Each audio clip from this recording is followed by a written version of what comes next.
Enough already, please release my mother-in-law. After retiring, my father-in-law began to monitor my mother-in-law around the clock for some reason. My sister-in-law and I tried hard to persuade him to free my mother-in-law, but unfortunately, my father-in-law was not listening. While we were struggling with this, my mother-in-law's health deteriorated, and she passed away. After the funeral, while sorting out her belongings, we found my mother-in-law's diary. The truth until the day before her death was written there. My name is Layla and I'm in my 30s. I live with my husband Thomas, who is 5 years older than me, and our 4-year-old son David. My parents live in a rural area, so I can only visit them during long holidays. As an only child, I don't have many relatives. On the other hand, my husband has one sister and one brother, so he has 3 siblings. Since my in-laws live close to us, we meet quite frequently. Among them, my mother-in-law Taylor and my sister-in-law Kate treat me like their real daughter and sister. We sometimes go out to restaurants and shop together. My mother-in-law is 65 years old, but she feels younger than other people her age, perhaps because she works. She has a similar sense to ours, and we always have fun talking to her. Layla, your earrings are lovely. Can I buy something similar? Of course. It will definitely suit you too. My mother-in-law laughed cutely and said, If you say so, Layla, I'll buy it too. I admire my mother-in-law for being so cute. My sister-in-law is a full-time housewife and has 3 children. She helps me with child-rearing advice, gives me hand-me-down toys and clothes, and is a very reliable person. My sister-in-law said, If you have any problems, please tell me anytime. Layla is already my sister. She always treats me very kindly. Although my mother-in-law and sister-in-law treat me very well, I don't have much interaction with my father-in-law Arthur and my sister-in-law Catherine. My father-in-law is a workaholic who works for a large corporation. He comes home late every day, but he was not in a managerial position and was just an ordinary employee. My sister-in-law is single and lives with her parents-in-law, but she often goes out for work or personal reasons. Therefore, we hardly ever see each other. Kate said, I don't really understand what that child is thinking. Since my sister-in-law said that, it might not be easy for me to get along with her. However, since she is my sister-in-law, I would like to get along with her if possible. Despite my feelings, the relationship between my father-in-law and sister-in-law has been deteriorating. When my father-in-law turned 65, he retired. He had been working all his life and didn't have any particular hobbies, and probably didn't have any friends either. I was wondering what he would do from now on, but apparently, he never left my mother-in-law's side. It may sound cute to say that he never left her side, but in reality, he was always keeping her under surveillance. He wakes up with my mother-in-law in the morning and starts monitoring her. He follows her around and watches her prepare breakfast, do laundry, and take out the trash. He just watches and doesn't help. He doesn't say anything, but being followed around makes it difficult to do housework.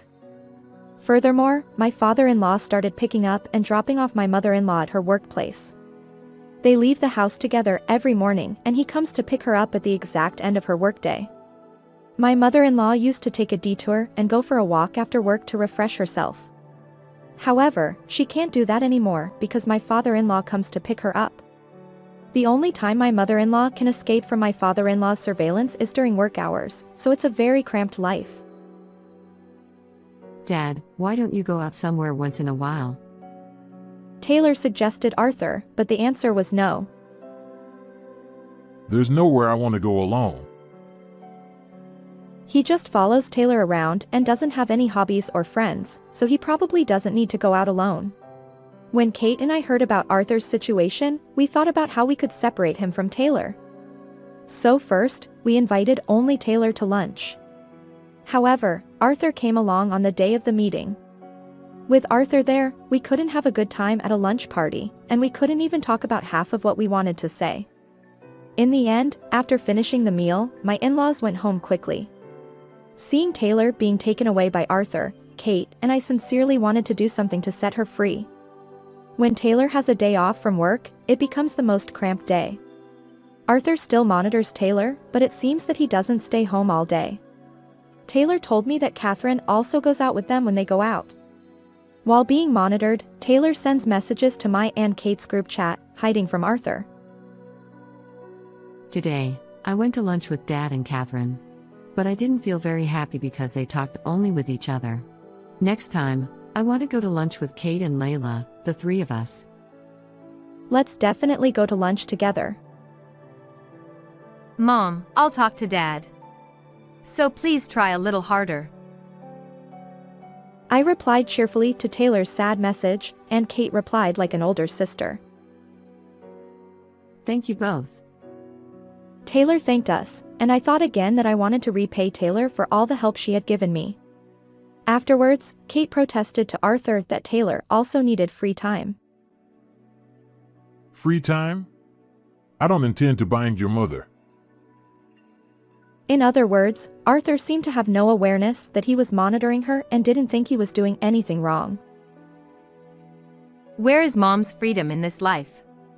It's not even delicate to come to lunch with us. Even though Kate said that, Arthur just looked unhappy. And you pick her up from work every time, right? Mom cherished her walk after work. You don't even allow that. You're not thinking about Mom at all. Kate said it quite strongly, but Arthur frowned and raised his voice. This is a problem between me and your mother. You're just a child, you have no right to say that. The conversation was interrupted by Arthur's outburst, and he went to his room. Kate and I were further troubled about how to resolve Arthur's stalker-like behavior. After Arthur started following Taylor around, 3 months have already passed. Kate, my husband, and I tried various things to free Taylor, but we couldn't change the situation. Recently, Taylor began to feel unwell. Taylor had been proud of her healthy body and never caught a cold, but every time we met, she looked more and more haggard and her complexion became worse. Taylor, I'll come to do housework, so please rest when you're not feeling well. I told her, but before Taylor could reply, Arthur spoke up. Layla, don't say whatever you want. Your mother is supposed to do everything in this house. You don't even know the rules of our house, so you can't help. Arthur even refused my offer to help. Layla, I'm fine. Health is my only strength, so don't worry. Taylor said after watching our exchange, but her complexion was still quite bad. After that, I was worried about Taylor's health and found time to visit my in-laws frequently. One day, Taylor was quite exhausted and looked so weak that anyone could see that she needed to be taken to the hospital. She was breathing shallowly and couldn't even talk, and her expression looked quite painful.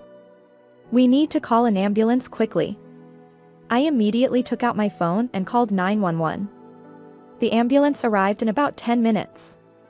When Arthur saw it, he shouted loudly. There's no sick person in this house. Go home. Arthur was trying to send the ambulance away. What was Arthur saying in front of Taylor, who looked so painful? I pushed Arthur, who was still making a fuss, aside and put Taylor in the ambulance. Arthur continued to shout loudly, so I went with the ambulance. After arriving at the hospital, I contacted my husband immediately. Since there were procedures to follow, I asked my husband to contact Kate and Catherine. Kate immediately messaged me, "Is Mom okay? I'm heading to the hospital now." However, it seemed that Catherine didn't reply to my husband either. When your mother is taken to the hospital, you would normally return the call, so I don't know what she was doing.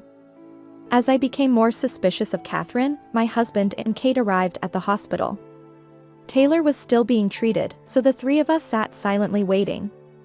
After a while, the attending doctor came out of the treatment room. We did everything we could. Unfortunately, she passed away. We were stunned by the doctor's words when Arthur and Catherine finally arrived. My husband said, holding back tears.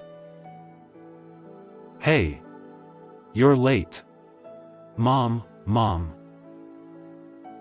Catherine smiled. Oh no. Did she die? My husband replied seriously.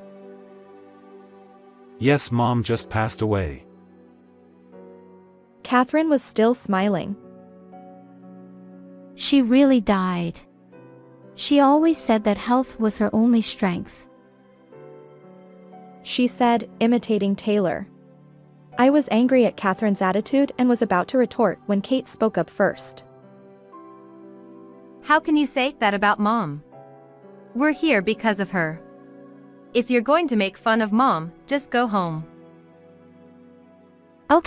Okay. I'll go home even if you don't tell me.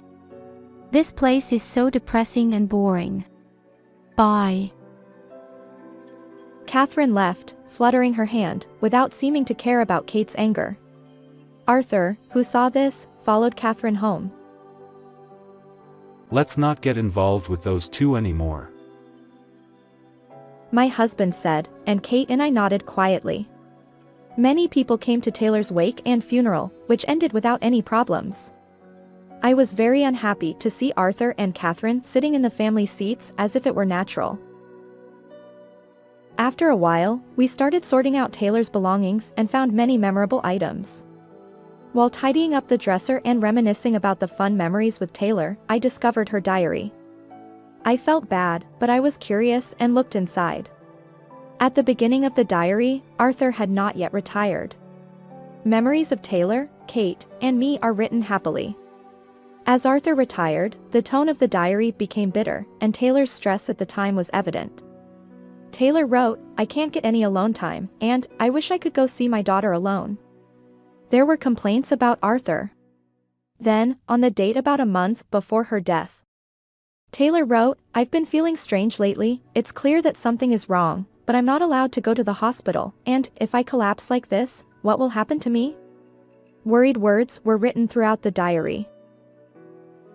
Then, on the day before her death, shocking content was written in the diary.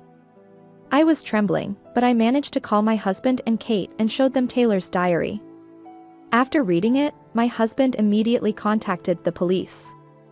I had to protect the diary until the police arrived. In the midst of unbearable anxiety, I hugged the diary and hid.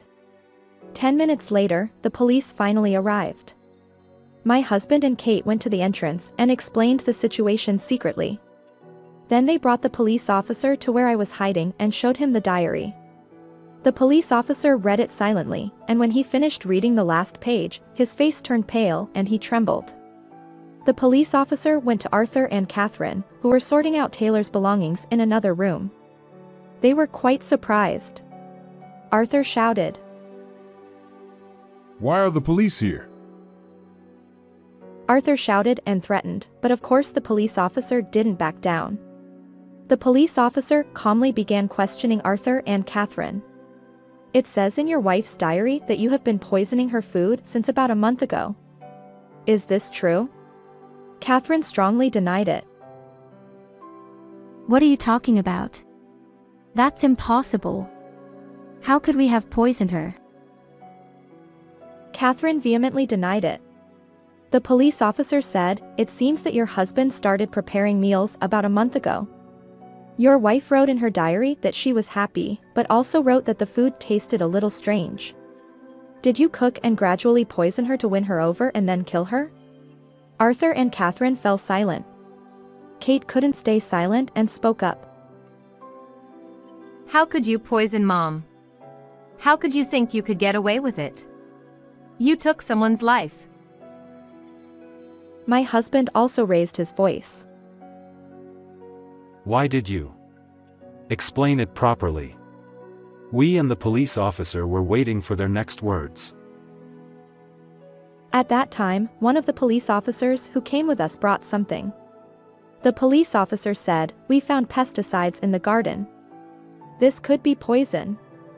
When he showed it to us, Arthur and Catherine looked flustered. It seemed that they didn't know the word evidence tampering because the evidence was found so easily. Of course, the police officer saw through their anxiety, and they were taken to the police station. I wanted them to explain why they killed Taylor, but I would have to hear it later.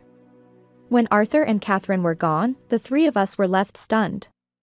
I wonder if those two will admit to the crime properly. I was a little worried, but I heard that the police were excellent. If they really killed Taylor, I want those two to pay for it. Many things were revealed at once, and we were all thinking about it.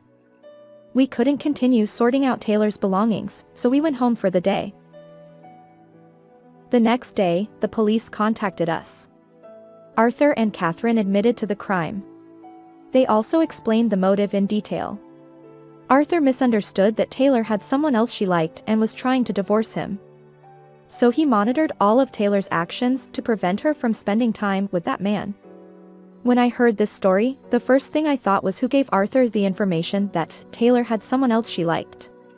Of course, neither I nor my husband nor Kate told Arthur anything like that. Besides, there was no one else Taylor liked besides Arthur. She told me many times when she was still free. Taylor said, "When Dad retires, I want to move to the countryside and spend my time relaxing. I want to live freely with Dad." I remember her shy and cute smile very clearly. I can't believe they suspected Taylor. As for Catherine, she was addicted to brand name goods and had accumulated debt. As a result of buying more brand name goods than her income could afford, her debt continued to grow. With no prospect of repayment, she asked Taylor for help. However, Taylor scolded Catherine severely and refused to help her. So Catherine decided to kill Taylor and get her inheritance to repay her debt. However, she thought it would be difficult to push Taylor alone, so she came up with the idea of using Arthur. In other words, Catherine was the one who fed Arthur the lie that Taylor has someone she likes. Arthur was deceived by Catherine and helped kill Taylor as he was told. After learning that Catherine was the root of everything, Arthur regretted killing Taylor, who had loved him for so long, with his own hands and cried. Even if Taylor had someone else she liked, Arthur had been watching Taylor so closely that he should have seen some signs. But Arthur couldn't believe Taylor and only believed Catherine's words. Even though Taylor had only loved Arthur all her life. Catherine's crime became even more serious because she committed murder for inheritance and suggested murder to her father. It is never acceptable to take advantage of people's hearts. As the remaining family, we want Catherine to pay for her crime for the rest of her life. Then we were surprised to see the legacy Taylor left behind. Taylor was apparently a very savvy investor and had an inheritance of an amount we had never seen before. Catherine, who lived with us, may have known this and committed the crime for the inheritance. Since then, I have continued to go shopping and eat with Kate. After Taylor died, there were too many memories of the three of us, and I sometimes felt sad. But when I remember how much Taylor enjoyed spending time with Kate and me, I feel warm. Next time, I want to dress up and bring the sweets that Taylor liked when she was alive and go to the grave with my husband and Kate. You can't live without money. However, I learned from this incident that money can change people's hearts too easily. I want to live my life firmly so that I don't become like Catherine. It was a very sad story, wasn't it? If Catherine hadn't planned to kill for inheritance, Arthur and Taylor would have lived a peaceful life in the countryside, occasionally going shopping with Layla, her husband, and Kate and having fun days. It's really regrettable. I thought Arthur was being mean because he was aiming for a divorce or didn't like Taylor, but it was the opposite and I was surprised. However, I felt sad when I thought that he was so jealous that he didn't even try to help Taylor, who was sick and weak. I realized that money, as well as love, can change people. What did you think of this story? Please let me know your thoughts in the comments. Also, please like and subscribe to the channel. See you in the next video.